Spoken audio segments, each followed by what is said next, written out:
Bonjour, bienvenue à vous tous dans ce nouveau live, le premier de cette semaine. Alors aujourd'hui, vous l'avez vu, le sujet, c'est un sujet qui revient souvent dans un peu tous les lives que je peux donner, quel que soit le thème finalement. C'est émotif, force ou faiblesse. Donc quand je dis émotif, évidemment c'est hypersensible, hyper émotif, émotion, ressenti, etc. C'est tout ça quand je mets le mot émotif. Hein, c'est absolument pas péjoratif, surtout pas. C'est juste que ça regroupe un petit peu tous les gens qui ont cette émotion qui monte, qui les envahit et qui, entre guillemets, leur donne l'impression de leur pourrir la vie. Donc, bonjour, c'est JP, coach professionnel certifié, fondateur du programme Rends ta vie sublime, fondateur du programme Sublime vos relations.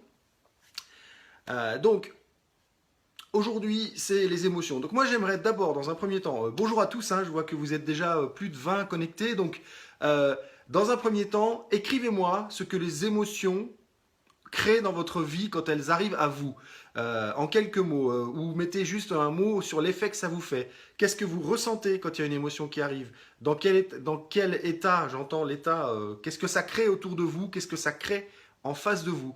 D'accord. Donc après m'avoir dit bonjour et m'avoir dit d'où vous venez, écrivez qu'est-ce que créent sur vous les émotions. Alors, j'ai déjà une réponse, j'ai tsunami, ça d'accord. Ça c'est quand on a retenu les émotions. Mais je dirais, qu'est-ce que créent les émotions la première fois qu'elles arrivent en vous? Hein, elles ont toutes une première fois. Une émotion, c'est créé par une circonstance qui soit nous crée une émotion nouvelle qu'on n'a jamais connue, soit va là-bas derrière triturer et chercher qu'est-ce qui peut bien correspondre, qui m'est déjà arrivé, qui va me créer une émotion. Donc voilà, il y a un peu deux cas. Donc, mais même si c'est quelque chose d'ancien, il est possible, ça remue, d'accord. Donc continuez de marquer d'où vous venez, qui vous êtes, et puis ce que ça crée sur vous, les émotions quand elles arrivent, les ressentis très forts. Je vous rappelle que pour pouvoir suivre ces lives tous les jours, il suffit de vous abonner à ma chaîne YouTube. Il vous suffit aussi de cliquer j'aime sur la page Facebook. Et vous pouvez aussi inviter des gens à qui vous pensez que ça peut rendre service de suivre ces différents lives sur tous ces sujets qui tournent autour, je le rappelle, de la confiance, de l'estime de soi et des relations. Sachant que l'estime de soi et la confiance a un gros impact sur la relation qu'on entretient avec les gens autour de nous et notre vie, puisque finalement on a une relation à notre vie. Donc, bouleversant, de la joie, de la peine, de la peur.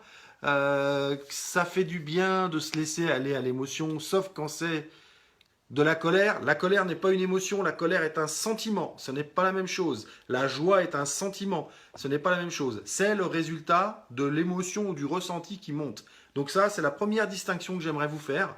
Ne confondez pas les émotions et les sentiments. Ce n'est absolument pas la même chose. Les sentiments sont créés par les émotions que l'on ressent. Et les émotions, finalement, c'est là, entre l'émotion et le ressenti, le fil est beaucoup plus fin.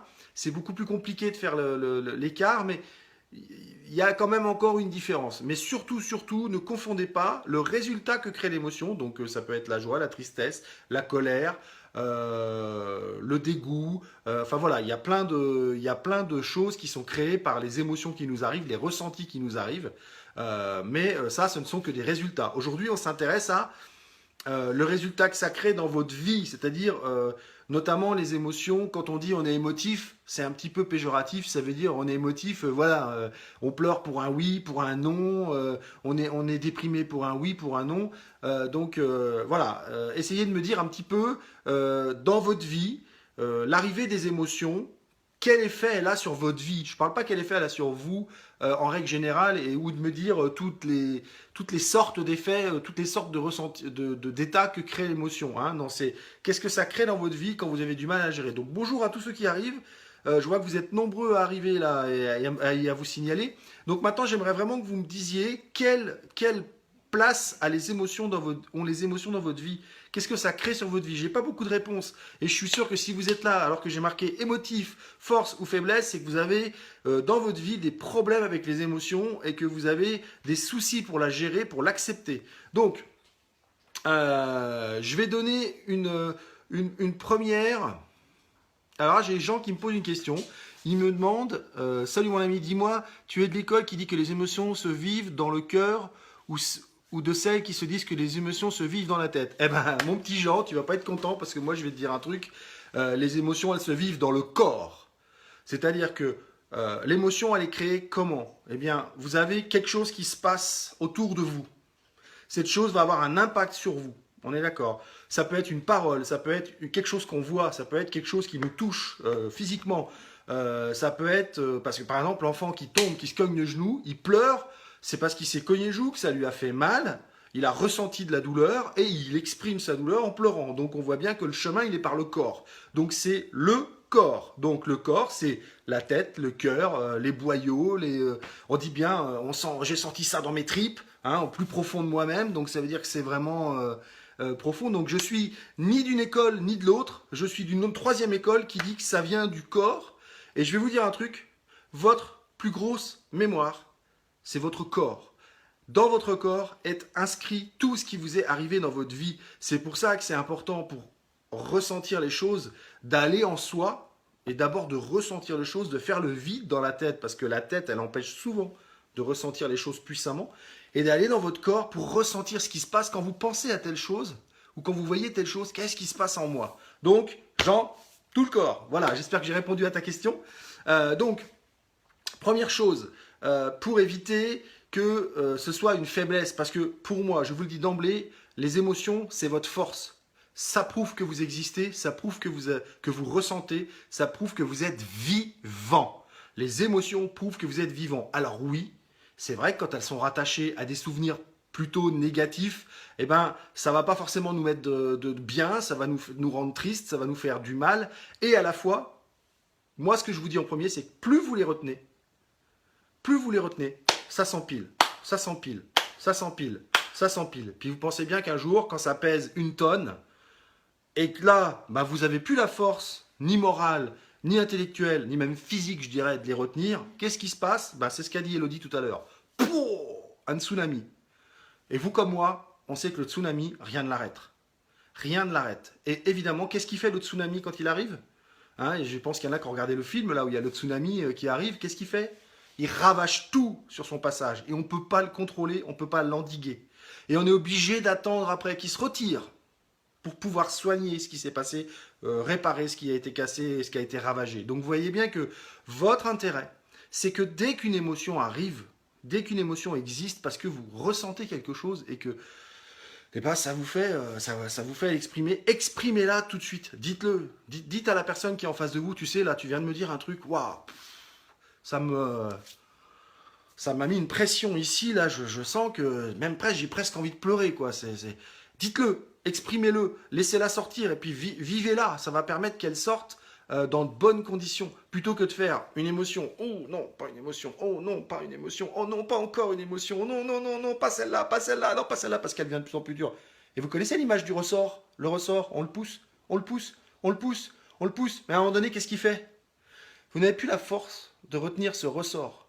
Et c'est là que toutes les émotions que vous avez engrangées, que vous avez tuées, que vous avez écrasées, que vous n'avez pas voulu qu'elles existent, parce que, soi-disant, quand vous étiez petit, on vous a dit oh, ben, les garçons, ça pleure pas, hein, on pleure pas devant les autres. Hein. Faut pas pleurer, ça sert à rien. Et ben, bah cette émotion-là est devenue un truc énorme qui vous dépasse. Et ça vous pète à la gueule. Alors, en tout cas, s'il y a une école dont je ne suis pas, c'est l'école qui dit, par exemple, je vais prendre des gens qui vont être sur la scène, des gens qui sont connus. Et on leur dit, non, non, mais si tu as une émotion, surtout, tu fais comme si elle n'était pas là, hein. C'est show must go on, hein. Tu fais comme si rien n'existait, hein. Ouais, show must go on. Et puis donc vous rentrez sur scène, vous faites semblant. Donc déjà, vous n'êtes plus vous-même. Vous faites semblant. Vous faites comme si ça n'existait pas. Et retenez bien. Vous faites comme si ça n'existait pas. Le problème dans la phrase, c'est le comme si. Donc vous faites comme si ça n'existait pas et ça vous revient dans la tronche après force 1000. Et pourquoi on a des stars de cinéma, des stars du spectacle qui se droguent, qui se shootent et qui sont mal dans leur peau? Parce que sans arrêt on leur dit retenez vos émotions, montrez pas que vous avez de la peine, montrez pas qu'il vous arrive un truc, montrez pas ceci, montrez pas cela. Et à un moment donné vous imaginez la pile qui se vient. Et ben moi je vais vous dire un truc, pour ceux qui me suivent depuis longtemps, vous savez très bien que je suis allé au Québec il y a 1 mois. Et j'ai vécu des choses extraordinaires. Et que quand j'étais à l'aéroport, au moment de rentrer en France, j'ai fait une vidéo où il m'est venu d'une énorme émotion parce que j'ai un pote qui a eu un incident avec son cœur et j'avais envie de lui passer ce message, qu'il prenne soin de son cœur, etc. L'émotion est venue, l'émotion est sortie et j'ai fait avec. Et j'ai fait avec parce que ça fait partie de moi, l'émotion. C'est aussi moi, l'émotion. Je vais vous raconter une petite anecdote sur l'émotion. Je sais qu'il y en a qui le savent. En 2005, j'ai perdu ma femme d'un cancer. Eh bien, je me suis retrouvé avec un petit garçon de 7 ans, tout seul. Et il a bien fallu que je gère mes émotions. Mais je ne les ai pas gérées, en fait. Je les ai laissées exister. Et j'ai un épisode de ce moment-là où j'habitais une rue commerçante. Donc, avec Théo, c'est un petit asiatique, je l'ai adopté. Donc, forcément, ça développe les sympathies beaucoup plus facilement. Ça ouvre des portes. Et je connaissais tous les commerçants amicalement et vraiment assez plus que juste un commerçant, quoi. Et je suis allé faire mes courses. Je crois que je n'ai jamais mis autant de temps pour remonter une rue que ce jour-là. J'ai pleuré avec tous les commerçants. Parce qu'à chaque fois, la question c'était alors, JP, comment ça va avec Théo, machin, et tout ça. Et bam! Et l'émotion, elle venait, et l'émotion, elle sortait. Et ben, cette remontée de rue où j'ai mis presque plus d'1 heure et demie, j'ai envie de dire, elle m'a fait un bien. Elle m'a fait un bien, et oui, je pleurais devant les commerçants. Et alors, ils me connaissaient, ils savent que je suis quelqu'un de généreux, qui s'exprime, et que j'ai des émotions, et ils en ont aussi. Et puis il y en a certains qui ont pleuré avec moi, parce que de voir ce gros gaillard, là, machin, qui était en train de pleurer, à eux, ça les a touchés, et ils se sont donné la permission, parce que moi, je pleurais en face, alors ils se sont donné la permission. Donc donnez-vous la permission de vivre vos émotions pleinement. Voilà, c'est ça le mot. Donnez-vous la permission de laisser vos émotions s'exprimer pleinement. C'est la preuve que vous êtes vivant et que vous ressentez des choses et que les choses ont un impact sur vous. Et oui, je sais, il y a des choses qui sont douloureuses, mais il y a même des gens qui ne sont pas capables d'exprimer leur joie, hein, faut pas croire, hein, ils ne sont pas capables d'exprimer l'émotion qu'ils ressentent à avoir réussi quelque chose. Hein, genre, j'en connais, j'ai des clients. Vous savez ce que c'est l'action qu'ils ont eue lors du premier coaching? Ça a été de célébrer leur bac. Et ils avaient 40 ou 45 ans, ces gens-là. Ils n'avaient même pas célébré leur bac. Donc, cette émotion de joie, pour eux, n'était pas mieux que l'émotion de tristesse. Enfin, l'émotion qui crée la tristesse ou l'émotion qui crée la joie. J'insiste là-dessus. Hein, c'est l'émotion qui crée. Hein. Donc, voilà, vous voyez que, oui, je vous le dis, est-ce que quand vous me voyez, vous avez l'impression que l'émotion entame ma force, ma confiance, mon estime?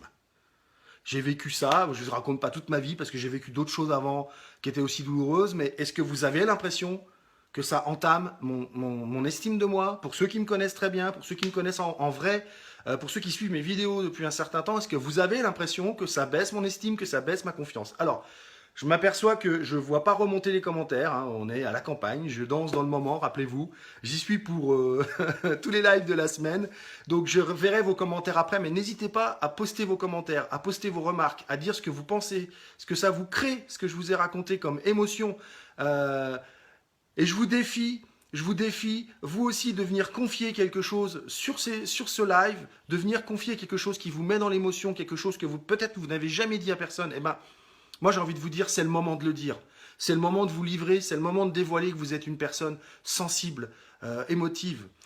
Et puis, il me reste encore un petit peu de temps sur ce live. Je voudrais parler d'une catégorie de gens qui sont touchés encore plus par ça. On a tous des émotions, normalement, je veux dire. Hein, c'est pas qu'on est anormal, mais normalement.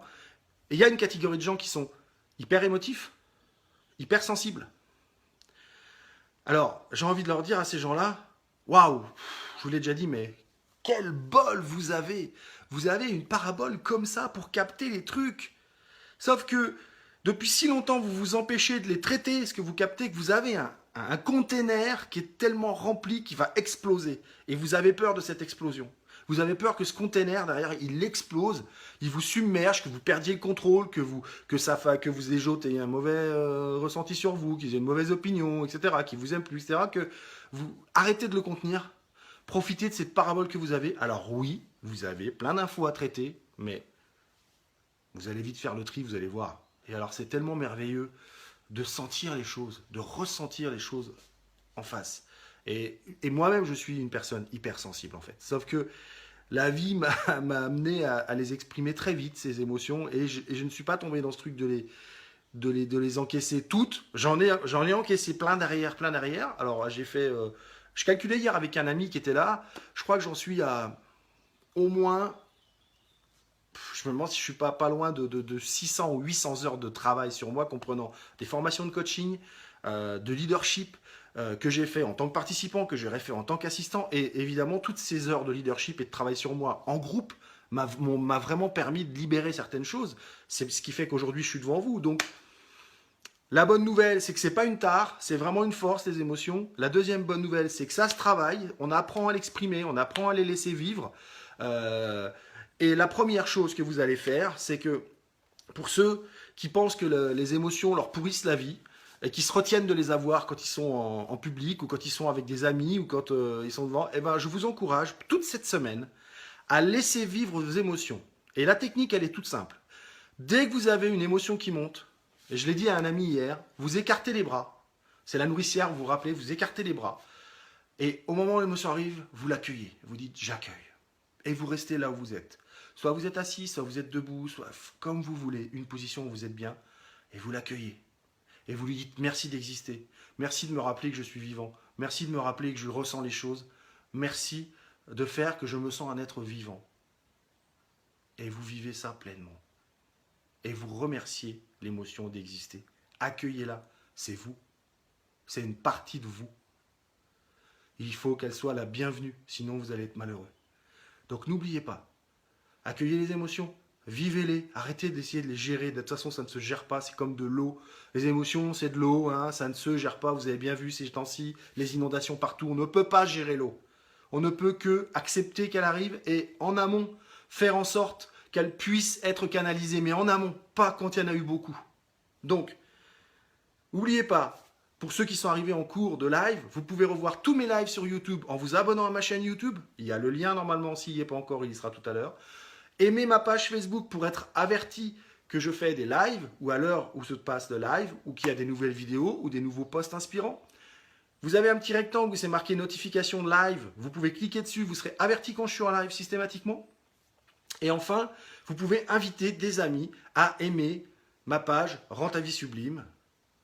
Et dernière chose avant de vous quitter, c'est bientôt prêt l'estime, le travail, mon programme sur l'estime, je vous en parlerai plus en détail et je vais faire un webinar un petit peu plus détaillé qu'un live, un peu plus long, vous pourrez vous inscrire. Donc guettez, soyez attentifs. D'ici peu, vous aurez une information sur ce webinar et sur l'estime de soi. À demain!